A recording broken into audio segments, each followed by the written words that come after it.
ఓం నమస్తే. నేను డాక్టర్ వెంకటాచలంటి, president, university of applied Vedic sciences. నేను సాయిబాబా మీద వాళ్ళ మీద కొన్ని వీడియోలు చేసినవి ఉన్నాయి.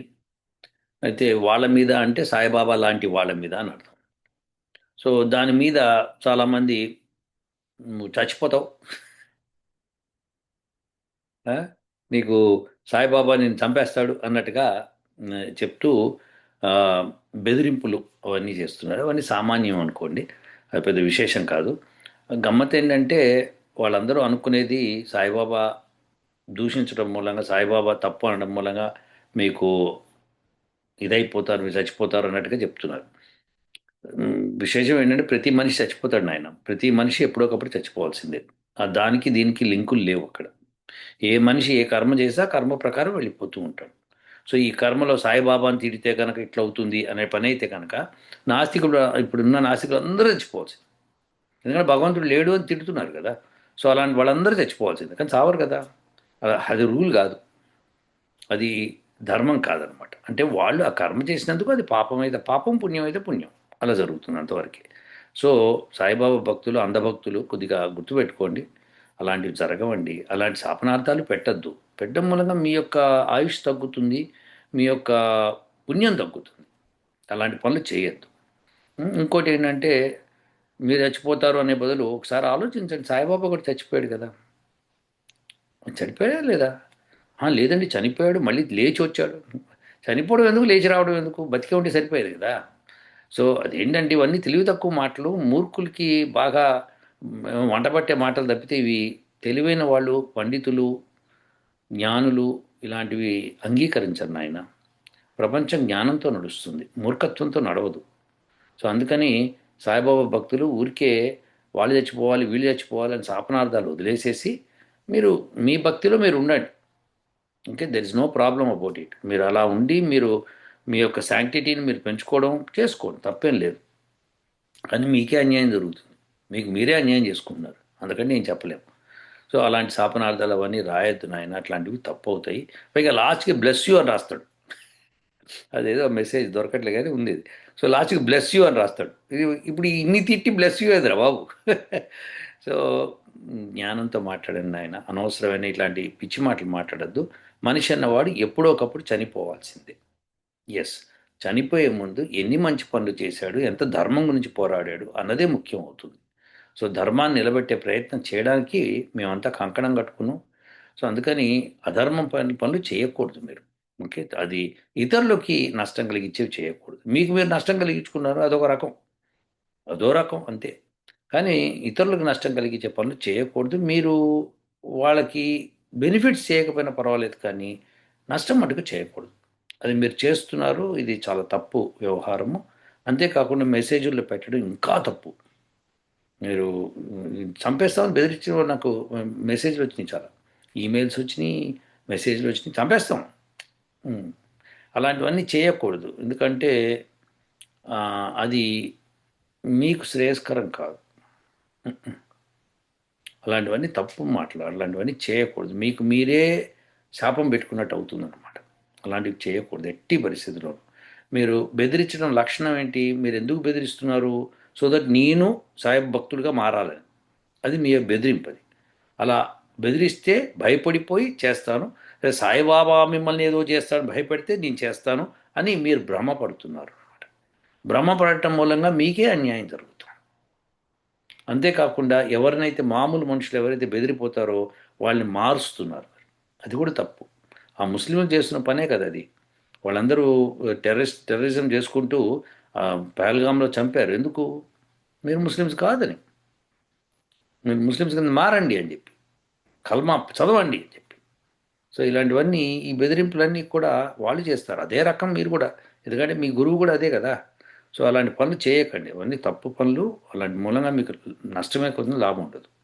తర్వాత ఇంకో అతను ఏదో ప్రశ్నలు పెట్టాడు, పరంపర పెట్టాడు, ప్రశ్న పరంపర. అదేంటో ఒకసారి చూద్దాం, ఏమైనా ఉపయోగపడతాయేమో చూసుకుందాం. ఈయన పేరేంటంటే కాళీచరణ్ భద్రకాళి. కాళీచరణ్ భద్రకాళి. సరే మరి ఆవిడే అయి ఉండొచ్చు మరి, ఎందుకంటే కాళీచరణ్ భద్రకాళి, భద్రకాళి లాస్ట్కి వచ్చింది కాబట్టి ఆవిడే అయి ఉండాలి. సో కాళీచరణ్ అంటే జనరల్గా మగవాళ్ళు పెట్టుకునే పేరు అది. భద్రకాళి ఉంది కాబట్టి ఆడవాళ్ళ పేరు ఉండాలి, లేదా అటు ఇటు కాని పేరు ఉండే మనకు తెలియదు అది. సరే, కొన్ని మౌలికమైన ప్రశ్నలు. ఇవి ప్రశ్నలు మాత్రమే, అభిప్రాయాలు కావు. ఈ ప్రశ్నలు చదివి అర్థమైన వాళ్ళు ఎవరైనా స్పందించవచ్చు. ఎవరెందుకు, నా ఛానల్లో నువ్వు మెసేజ్ పెట్టావు, సో నేను ప్రయత్నం చూస్తాను. ఎందుకంటే ఐఏఎస్ ఆఫీసర్ క్వశ్చన్స్లా ఉన్నాయి. సరే చూద్దాం. మ్మ్. వేదాల్లో, పురాణాల్లో, ఇతిహాసాల్లో తెలియని అవతారాల గురించి ఎలా తెలుసుకోవాలి? నేను కాఫీ తాగుతాను ఆయన. అమ్మయ్యా, బుర్ర పని చేస్తుంది ఇప్పుడు. సో వేదాలలో, పురాణాల్లో, ఇతిహాసాల్లో, సో వేదాల్లో కూడా, పురాణాల్లోనూ, ఇతిహాసాల్లోనూ తెలియని అవతారాల గురించి ఎలా తెలుసుకోవాలి? ఏమిటి ప్రమాణం? ఓ గాడ్. సరే, ఇప్పుడు మీరు అవతారాలు అని మాట్లాడేదే పురాణాలు, ఇతిహాసాల్లో ఉండవు, వేదాల్లో ఉండవు. పురాణాల్లో మాత్రమే అవతారాలు ఉంచు. అష్టాదశ పురాణాలు ఆల్రెడీ రాసేసి పెట్టేశారు అక్కడ, కాబట్టి వాటిలో లేదు అంటే లేదని అర్థం చేసేసుకోండి. ఇది చాలా సింపుల్ ప్రశ్న, దీనికి ఆన్సర్ ఏమి లేవు, మీరే ఆన్సర్ చెప్పుకోవచ్చు. వీటిలో లేనిది లేదని అర్థం కదా, అంతే విషయం. అలా కాదని ఇంకా పురాణాలు రావచ్చు కదా, వస్తే వచ్చి దాన్ని వాళ్ళు పౌరాణికులు యాక్సెప్ట్ చేసుకొని మీరు యాక్సెప్ట్ చేసుకుంటే గోవింద గోవింద అయిపోయా, ఆ అవతారం కూడా తీసుకోండి. ఓకేనా? తర్వాత రెండోది, శ్రీ దత్తాత్రేయుడి యొక్క షోడశ అవతారాల గురించి ఎక్కడ చెప్పారు? నాకు తెలియదు నాయన, నాకు తెలియదు. ఎలా నిర్ణయించి అస్సలు తెలియదు. ఎందుకంటే దత్తాత్రేయుడి గురించి మరి ఏ పురాణాలు రాశారో ఏవో చేసుకున్నా మనకి అది స్టాండర్డ్ కాదు కదా, అది అవతారాలను స్టాండర్డే కాదు. దాన్ని ఎవరో నమ్ముకుంటారు, ఏదో భక్తితో ఉంటారు, వాళ్ళు ఎవరికి హాని చేయరు కాబట్టి నష్టమేం లేదు. కానీ వాళ్ళకి వాళ్ళే నష్టం చేసుకుంటారు, అది వేరే విషయం. సో ప్రమాణం లేదు దానికి. ఓకే, శ్రీ దత్తాత్రేయుడి యొక్క షోడశవతారాల గురించి ఎక్కడ చెప్పారు, ఎలా నిర్ణయించారు? ఏమో తెలియదు. శ్రీ వల్లభులు, శ్రీ నరసింహ సరస్వతి స్వామివారు మొదలైన వాళ్ళు దశావతారాలే అనడానికి ప్రమాణం ఏమిటి? దశావతారాల్లో ఇవి లేవు, కానీ ఉన్నాయని మీరు అనుకుంటే కనుక అది మీకే తెలవాలి ఎందుకుందని అనుకుంటున్నారు. సో అవతారంగా వచ్చిన వారి పూజ చేసే ప్రక్రియ ఎక్కడ ఉంది? పురాణాల్లోనే ఉంది. శ్రీ శంకరాచార్య, శ్రీ రామానుజాచార్య మొదలైన వారి యొక్క విగ్రహాన్ని పెట్టడము, వారికి ఆలయం కట్టడము ఏ ఆగమంలో ఉంది? ఎవరినైనా మనము విగ్రహంగా పెట్టవచ్చు, దానికి ఆగమంతో పని లేదు. దానికి పూజ చేయాలా వద్దా అన్నదే ఆగమంలో ఉంటుంది. ఎవరి విగ్రహం ఎవరైనా పెట్టుకోవచ్చు. ఎస్, ఎవరైనా పెట్టుకోవచ్చు, దానిలో అసలు ఏమాత్రం మనకి ఇది లేదు. విగ్రహాన్ని ఎందుకు పెడుతుంటారు జనరల్గా అంటే అతని యొక్క గొప్పతనం లేదా ఆమె యొక్క గొప్పతనం చెప్పి ధర్మం కోసం వాళ్ళు ఏం చేశారో చెప్పడానికి గుర్తుగా పెడతారు. సో దట్ అది చూసిన వాళ్ళు వెంటనే ఓకే, ధర్మం కోసం ఇలా పోరాడారు వాళ్ళు, ధర్మాన్ని నిలబెట్టారు అని చెప్పి ఒక నమస్కారం చేసుకుని వెళ్ళిపోతాం అనమాట. అది అందుకోసం విగ్రహం పెట్టారు. ఇక పూజ అంటేనే మరి స్తోత్రం అనమాట. స్తోత్రం అంటే గొప్పతనం అనమాట. ఆ గొప్పతనం ఎంత మంచి పనులు చేశారన్నది గొప్పతనం అనమాట. సో ఆ మంచితనం గురించి మనం మాట్లాడతాం. అది సో అందుకని దానికి ఆలయం కట్టడమో ఏ ఆగమంలో ఉంది, ఆలయం కట్టాల్సిన అవసరం లేదు. కట్టారంటే వాళ్ళ భక్తి అంతే, మూఢభక్తి, అంతకంటే ఏం లేదు.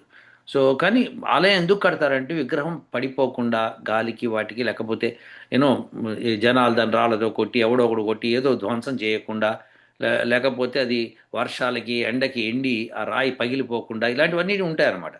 సో అందుకని ఆలయంలా కడతారు, కట్టి ఒక నీట్గా పెట్టి కొంత తతంగం చేసి పెడతారు. ఊరికే చేసి పెడితే బాగుంటుంది కదా, దానికి పూజలు చేయడం మొదలు పెడతారు. పూజలు చేయడం మొదలు పెట్టడం కాకుండా టెంకాయలు కొడతారు. టెంకాయలు కొట్టడమే కాకుండా చందాలు వసూలు చేస్తారు. ఇవన్నీ జరిగిపోతాయి ఆటోమేటిక్గా.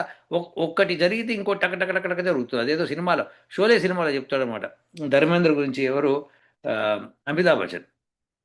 సో ఆ అమ్మాయి వాళ్ళ తల్లి దగ్గర, ఆ అమ్మాయి ఒక భామ దగ్గర వెళ్ళి చెప్తాడనమాట. ఏమనంటే అబ్బాయి ఎలాంటి వాడంటే, అబ్బాయి చాలా మంచివాడంటే అప్పుడప్పుడు పేకాడతాడు అంటాడు.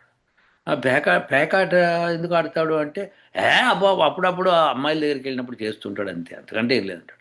ఎప్పుడు వెళ్తుంటాడు అట్లా అంటే, దొంగతనాలు చేసినప్పుడు వెళ్తాడండి, ఇంకా లేకపోతే ఎప్పుడూ వెళ్ళడంటాడు. ఇట్లా ఒక్కొక్క దుర్గుణం పెట్టుకుంటూ పోతాడు అనమాట.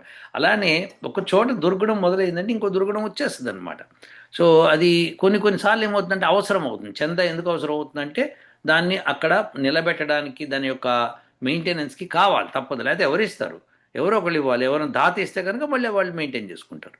సో తప్పేం లేదు దానికి. సరే, శ్రీ శంకరాచార్య గారి, శ్రీ రామానుజాచార్య కానీ వారి విగ్రహం కింద ఏ యంత్రం పెడతారు? పెట్టరు కదా, దేవతలకే పెడతారని చెప్పి వాళ్ళే చెప్పుకుంటారు కదా. సో ఏ యంత్రం పెడతారో ఇక మీరు ఆ యంత్రాలు పెడితేనే నడుస్తుందా లేక నడవదా అంటే ఏం చెప్తాం. గాంధీ విగ్రహం ఎక్కడో ప్రతి సెంటర్లో ఉంటుంది, ఎన్నో ఏళ్ల నుంచి ఉంది. అది ఉండట్లా. అలానే విదేశాల్లో కూడా ఎన్నో విగ్రహాలు ఉన్నాయి, మరి ఉండట్లా. దానికి శక్తి లేదండి, వాటికి శక్తి ఉండదు. వెరీ గుడ్ అండి. సో దీనికి శక్తి ఉంటుందంటారు. ఆ శక్తితో ఏమొస్తుందో మనకు లాభాలు ఏమొస్తున్నాయో చెప్పుకుంటే బ్రహ్మాండంగా ఉంటుంది. శక్తి ఉంటుందని నమ్మే వాళ్ళు లాభాలు కూడా చూపించాలి. సో ఆ లాభాలు ఏమిటి అంటే, మనిషి లోపలికి వెళ్ళినప్పుడు, టెంపుల్ లోపలికి వెళ్ళినప్పుడు వాళ్ళకి చాలా ఆనందంగా ఉంటుంది, శాంతి వస్తుంది, మానసిక ప్రశాంతత వస్తుంది, ఇవన్నీ చెప్పుకొస్తుంటారనమాట. సో అది నిజమని నమ్మితే కనుక వెళ్ళండి, తప్పే ఉంది అక్కడ. శ్రీ శంకరాచార్య, శ్రీ రామానుజాచార్య మొదలైన వారి విగ్రహం పైనుండి అభిషేకం జారి శివుడి మీదనో లేక శ్రీచక్రం మీదనో లేదా సాలగ్రం మీదనో పడేలా పెట్టొచ్చు అని ఏ శాస్త్రంలో చెప్పారు తెలియదండి నాకు. ఇలాంటి విషయాలు మనకి అస్సలు పట్టవన్నమాట, ఎందుకంటే దానికి సంబంధం లేదు మనకి. ఓకే. వేదాల్లో, పురాణాల్లో, ఇతిహాసాల్లో స్తోత్రాలు, కవచాలు, పాటలు, దండకాలు అన్నీ ఉండగా, అమ్మో ఇన్నున్నాయా? ఇది స్తోత్రాలు, కవచాలు, పాటలు, దండకాలు, అబ్బో అన్నీ ఉండగా ఎవరికి వారు కొత్త రచనలు చేసి దాన్ని జనాల్లోకి తీసుకుని వెళ్ళడానికి అనేది ఏ శాస్త్ర ప్రకారం సరి అయింది? సనాతన ధర్మం నిలిచేది వారి రచన మీదనా లేక మూల గ్రంథాల మీదనా? వెరీ గుడ్, ఇది ప్రశ్న చాలా బాగుందయ్యా. ఈ ప్రశ్నకి ఆన్సర్ ఏంటంటే, వేదాల్లో స్తోత్రాలు ఉంటాయి, కవచాలు, పాటలు, దండకాలు ఉండవు. అన్నీ కూడా పురాణాలు, ఇతిహాసాల్లో ఉంటాయి. ఇతిహాసాల్లో కూడా ఉండవు, యాక్చువల్లీ చెప్పాలంటే ఉన్నాయి, పురాణాల్లో ఉంటాయి. సో ఉండగా వారు కొత్త రచనలు చేసి, కొత్త రచనలు ఎందుకు చేస్తారంటే, మనకి సామాన్యంగా కష్టపడితే కానీ అర్థం కానటువంటి స్తోత్రాల గురించి సామాన్యుడి భాషలో చెప్పడానికి ప్రయత్నం చేస్తారు. ఆ చేయడంలో ఆ భాషలోకి చెప్తారు. ఇప్పుడు సంస్కృతంలో ఉన్న వేదాల్లో ఉన్న భాషను అర్థం చేసుకోవడానికి చదివితే కానీ అర్థం కాదండి. సంస్కృతం నేర్చుకొని దానికి వ్యాకరణం నేర్చుకొని అలా నేర్చుకుంటే కానీ అర్థం కాదు. అలాంటి సమయంలో ఇప్పుడు వీళ్ళు మామూలుగా రాసి పెడుతుంటారు, మన తెలుగు భాషలో రాస్తుంటారు. ఇప్పుడు అది సంస్కృతం కూడా నేర్చుకుంటే వెంటనే వచ్చేస్తుందని కాదు అర్థం. సంస్కృతంలో కూడా వ్యాకరణం బాగా నేర్చుకోవాలి, లేకపోతే రాదు. ఉదాహరణకి ఒక పదం ఉందనుకోండి, ఆ పదము దానికి అన్నపతే అని ఉంది. ఇప్పుడు దానిలో అన్నము అని ఒకటి ఉంది, పతే అని ఒకటి ఉంది. సో ఈ రెండు పదాలు కలిస్తే సమాసం అవుతుంది. ఈ సమాసము ఏ సమాసము అన్న దాన్ని బట్టి దానికి అన్నపతే అర్థం చెప్పాలి. సో ఇలా సమాసాలు, సందులు ఇవన్నీ తెలుసుకొని ఆన్సర్లు చెప్పాలి. సో లేకపోతే మీరు ఆన్సర్ సరిగ్గా చెప్పరు, మీకు మీకు అర్థం కానట్టే లెక్క అనమాట. సో అలా అర్థం చేసుకున్న పండితులు కొంతమంది సామాన్యంగా రాస్తూ ఉంటారనమాట. సో వాళ్ళు రాసేటప్పుడు వాళ్ళ సొంత పైత్యం పెట్టారనుకోండి, అప్పుడు తప్పు పోతుంది. ఆ తప్పు యుగ యుగాలుగా నడుస్తుంది. ఎందుకంటే మళ్ళీ దాన్ని సరిచేసేవాళ్ళు ఉండాలన్నమాట. సరిచేసి లేదు ఇది తప్పు అని చెప్పాలన్నమాట. ఇప్పుడు అవధూత, ఈ అవధూతకు వచ్చిన గొడవ అంతా ఎక్స్ప్లెయిన్ చేశాను నేను. ఓకే. సో అందుకని మీరు అది కరెక్టా తప్పా అని మీరు అనలైజ్ చేసుకోవాలి. చేసుకొని ఆ వ్యాకరణ శాస్త్రం అది నేర్చుకుంటే కానీ మీకు అది అర్థం కాదు. అందుకని హిందూ ధర్మము అంటే ఇప్పుడు వేద ధర్మం ఏదైతే ఉందో దాన్ని అందరూ కష్టపడి నేర్చుకోవాలి. ఎందుకులే, ఏదో గుడికి వెళ్ళి టెంకాయ కొట్టామా, గంటలు కొట్టామా, ఆ పూజారి చేత శటకోపం పెట్టించుకున్నామా, కొన్ని వేద మంత్రాలు విన్నామా, ప్రసాదం తీసుకున్నామా, తిన్నామా, వచ్చామా, ఇలా చేసేస్తామన్నమాట. అలా చేయకుండా కొంత మీరు నేర్చుకుంటే బాగుంటుంది. నేర్చుకొని తీరాలి. మీరు నేర్చుకోకపోతే, మీకు అర్థం కాకపోతే కష్టం. మీరు పూజారిని అడుగుతారు, ఏమండి మీరు మంత్రం చదివితే దీని అర్థం ఏంటని, పాప ఆయన చెప్తారు. చెప్పినా మీకు అది ఎట్లా అన్నది సత్యమా అసత్యం ఎట్లా తెలవాలి? మీరు కూడా చదవాలి కదా, లేకపోతే కుదరదు. సో అందుకని మన శాస్త్రాలు చదవడం తప్పే ఉంది. ఎవరు చదువుతారని ఇంత బండగా ఉందంటే, మరి మీరు ఉద్యోగాలు చేస్తున్నారు, చేయట్లా పొద్దునుంచి సాయంకాలం దాకా ఉద్యోగాలు చేస్తున్నారు. చేసేటప్పుడు మరి ఇంకేంటి? లేదండి ఉద్యోగం చేసిన తర్వాత అలసిపోయి ఇంటికి వస్తామండి, ఆ తర్వాత ఇక పెళ్ళాము, పిల్లలు, ఇవి గొడవ అది అని ఏదో చెప్పుకుంటూ పోతారు. కరెక్టే. రిటైర్ అయిన తర్వాత రిటైర్ అయిన తర్వాత మేమంతా ఎంజాయ్ చేయాలండి, లైఫ్ ఎంజాయ్ చేయాలి. ఇప్పుడు దాకా ఉద్యోగం చేసాం, ఇప్పుడు ఎంజాయ్ చేయాలి. అలా కాదండి. ఎంజాయ్మెంట్ అంటేనే వేదశాస్త్రాలు తెలుసుకోవటం. అది తెలుసుకుంటే వచ్చే ఆనందం మూలంగా మీకు మిగతా చెడు దగ్గర చేరదు, మీరు చాలా ఆనందంగా ఉంటారు. ఇది కంపల్సరీ అండి. కాబట్టి మీరు తెలుసుకోండి. అందరూ కూడా వేదశాస్త్రాలను చదవడానికి ప్రయత్నం చేయండి. ఎంతసేపు అండి, 2-3 ఏళ్లలో మీరు కాస్త ఆ సంస్కృతం బాగా వంట పట్టేస్తుంది. ఆ తర్వాత మీరు బ్రహ్మాండంగా దానిలోని అర్థాలు చెప్పేస్తారు, మీరే చెప్పేస్తారు. సరే. ఇది వేదాల్లో పురాణ ఇతిహాసాలు స్తోత్రాల కవచాల గురించి చెప్పుకున్నా అయిపోయింది. సనాతన ధర్మం నిలిచేది వారి రచన మీద లేక మూల గ్రంథాల మీద, రెండింటి మీద నాయన. అసలు వాటికంతా ఏమిటి ప్రమాణం? వేదమే ప్రమాణం. వేదంలో ఉంటేనే ప్రమాణం, లేకపోతే అప్రమాణము. కాబట్టి తీసేసి పక్కన పెట్టాడు. శిష్టాచారం అంటే మరి శ్రీ శంకరాచార్యులు 2 కాలమానాల్లో కలియుగంలో అవతరించారు కదా. 2 కాలమానాలు ఏమిటి? ఏమో నాకు అర్థం కాలేదు నాయన. ఈ 2 కాలమానాల్లో అంటే 2 కాలమానాలు ఏమిటి? కలియుగంలో అవతరించారు కదా. మరి వారి మందిరం కట్టడం ఎవరో ఒకడు శిష్టులు మొదలుపెట్టి ఉంటారు కదా. మరి ఎవరో ఒకరు మొదలుపెట్టి ప్రమాణం కాదు అని పెద్దలు సెలవిచ్చారు కదా. మరి శంకర జయంతి, రామానుజాచార్య తిరునక్షత్రం, ఆడంబరాలు, పూజలు ఎందుకు నిర్వహిస్తున్నారు? తెలియక నిర్వహిస్తున్నారు నాయన. పొరపాటు అయిపోయింది. శంకర జయంతి అన్నది ఎందుకు నిర్వహిస్తారంటే శ- ఆయన చేసిన గొప్ప పని ఏంటంటే మన హిందూ ధర్మానికి సంబంధించిన వేదశాస్త్రాలని మళ్ళీ పునరుద్ధరించారు. ఎవరైతే బౌద్ధ మతాన్ని స్వీకరించి ఇవన్నీ వేస్ట్ తీసేస్తే చాలా అన్యాయం జరిగిపోతుంది ప్రపంచానికి, కానీ మళ్ళీ వేదశాస్త్రాలు ఉండవలసిందే అని చెప్పి ఆయన సత్ప్రమాణంగా ఆయన ఏం చేశారు, ప్రతిదీ నిరూపించుకుంటూ వచ్చారు. అందుకని అది ఆయన్ని మర్చిపోకుండా ఉండటం. ఎందుకంటే మనం కూడా రేపొద్దున ఒకవేళ ఇలాంటి చెడు జరుగుతున్నప్పుడు మనం కూడా దాన్ని తిరిగి నిలబెట్టే ప్రయత్నం చేయాలి. అలా ప్రతి ఒక్కడూ ప్రయత్నం చేయాలి. ఆ ఒక్కడిలో నేను కూడా ఒక బోర్డ్లింగాను అనమాట. సో శతకోటి లింగాలు నేను ఒక బోర్డ్లింగం. సో నేను కూడా అదే ప్రయత్నంలో ఉన్నాను అనమాట. సో అందుకని మనం అందరం కూడా శంకరాచార్యని గుర్తుపెట్టుకుంటే కదా చేసేది. ఓకే, శంకరాచార్య తర్వాత మహర్షి దయానంద సరస్వతి వచ్చాడు. ఆయనకు కూడా అదే పరిస్థితి. సో శంకర జయంతి చేయవలసిందే. రామానుజాచారి అది ఒక మతం కాబట్టి అది వాళ్ళు చేస్తారు, అది కంపల్సరీగా. ఎందుకంటే ఆయన గురించి గొప్పతనం ఉంది కాబట్టి. తిరునక్షత్రం అని చెప్పేవాళ్ళు వాళ్ళకి అది. సో ఇవన్నీ కూడా వాళ్ళు వాళ్ళు చేసుకునేవి. వాళ్ళ వాళ్ళు బాగా అబ్బురపడేవి చేసుకుంటారు అన్నమాట. దాని మూలంగా వేదం గురించే మాట్లాడతారు కానీ వేరేవి మాట్లాడరు కాబట్టి నష్టం లేదు.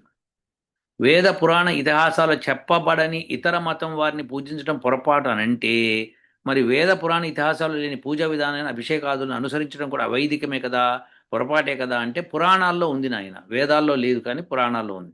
వేదంలో ఉన్నదంతా యజ్ఞం గురించి ఉంటుంది నాయన.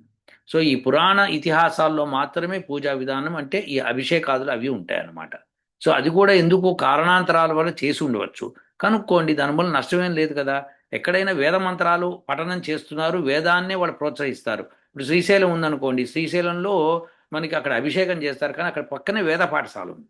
సో వేద పాఠశాలలో వేదం నేర్పిస్తారు. అలా వేదం నేర్పించే చోట ఎక్కడ పొరపాట్లు జరగవో అని నమ్మచ్చు మనం.